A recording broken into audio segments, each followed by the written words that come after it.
Hey guys, what's going on? Eric here, bringing you guys some more D2 content. In today's video, we are going to review the drops from 100 Hell Cow runs. I ended up finding 89 World Stone shards, mostly in part due to a lot of corrupted cows. I'm actually in corrupted cows right now, so after this video, I'm going to run this and find some more. I also found 2.5 high runes. If you guys end up enjoying the video, leave a like. If you guys want to see more from me, subscribe to the channel. If you guys have any questions, leave a comment. And before we get into the drops, I'm going to roll a CTA. All right.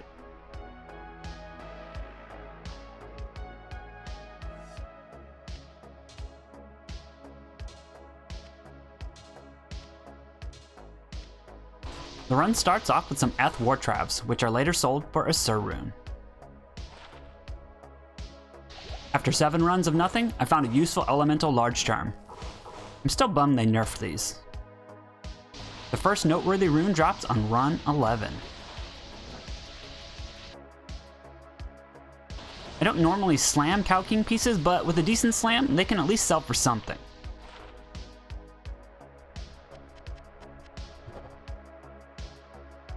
The first Skeller drops on run 21. And it's a Fire GC. A melee small charm drops the very next run. So close, yet so far away. The drop streak continues when a low rune decides to drop. Later in the run, I find the first noteworthy Ami, which I promptly bricked. Next up is a pretty sick Skiller. This time it's a Trap GC with some faster run walk. Next up is a pretty sick Skiller. This time, it's a next summoning GC with some faster run walk. I found a bunch of Monalds during these runs, but this time it's a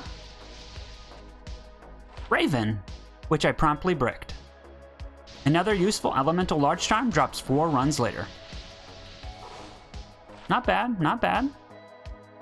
I originally dropped these PLR boots to the ground, but decided to slam them.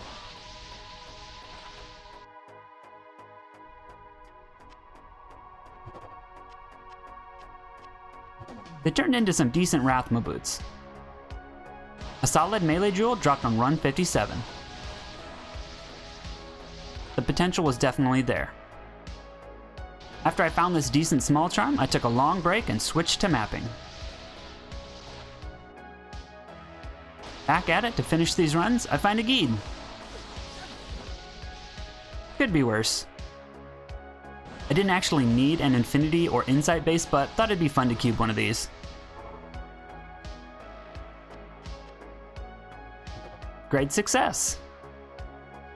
A couple runs later, I find some anti-perfect Mage Fists, which I put out of their misery with a brick. I actually already have a full inventory of cold GCs, but this had maybe like another 42 life. I could have used it. I somehow managed to find an Aki that wasn't +2. Of course I bricked it. The next run, another Skiller drops. This time, it's a Martial Arts GC for the Sin.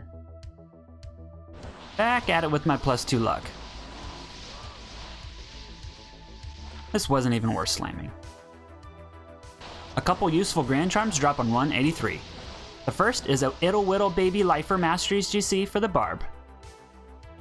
Later in the run, I was pleasantly surprised with this 10 Maxer. Yet again, a couple useful charms drop on this run. The first is a decent MF small charm. Later in the run, I found a cheaper alternative to get life and all res. After a long drought, another high rune finally drops. Low rune number 2. I have to take a number 2. I've actually been meaning to try out a Vengeance Pally. This small charm would be a solid addition to one's inventory. Unfortunately, this Bartox didn't roll the best, but I slammed it anyway and ended up getting negative requirements. Gross. A melee charm dropped on the way to get the leg. Yet again, so close, yet so far away. A decent Fire Trapper Claw drops with a suboptimal base. It pieced for one socket and slammed life after each hit, unfortunately. The last noteworthy drop came on the way to get the leg with some water walks.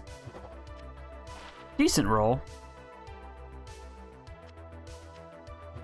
Decent slam.